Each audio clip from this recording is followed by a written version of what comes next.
అంతర్జాతీయంగా crude oil ధరలు 12 ఏళ్ల గరిష్టానికి పడిపోయాయి.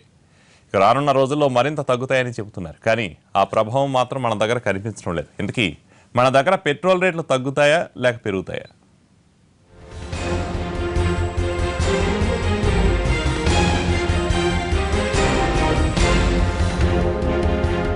గత కొన్ని నెలలుగా ముడి చమురు ధర నేలచూపులు చూస్తూనే ఉంది.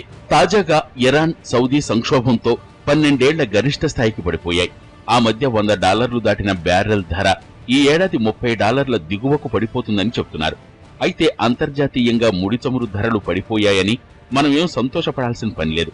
అక్కడ ఎంత తగ్గినా మన దగ్గర పెట్రోల్ ధర తగ్గే అవకాశం కనపడటం లేదు. ఆ ప్రయోజనాన్ని తన ఖాతాలో వేసుకుంటూ ఖజానాను నింపుకుంటోందే సర్కార్. అంతేకాదు, త్వరలో పెట్రోల్ ధర పెరిగే అవకాశాలు లేకపోలేదు.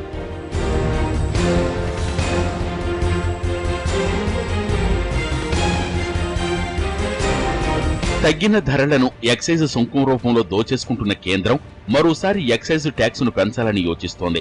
ఈ ఏడాది ద్రవ్యలోటును 3.9% కుదించాలన్న పట్టుదలతో ఉన్న కేంద్రం అందుకు తగ్గుతున్న చమురు ధరలను ఉపయోగించుకుంటోంది. గత 2 నెలల్లో ప్రభుత్వం 3 సార్లు ఎక్సైజ్ ట్యాక్స్ పెంచింది. దీనివల్ల కేంద్రానికి దాదాపు 10,000 కోట్ల అదనపు ఆదాయం సమకూరింది. 2014 నవంబర్ నుంచి చూస్తే 7 సార్లు ఎక్సైజ్ ట్యాక్స్ పెరిగింది. పెట్టుబడుల ఉపసంహరణ, ప్రత్యక్ష పన్నుల వసూళ్లలో టార్గెట్ సాధించలేకపోయిన సర్కార్ పెట్రోల్ ట్యాక్స్ రూపంలో ఆ లోటును భర్తీ చేసుకుంటోంది.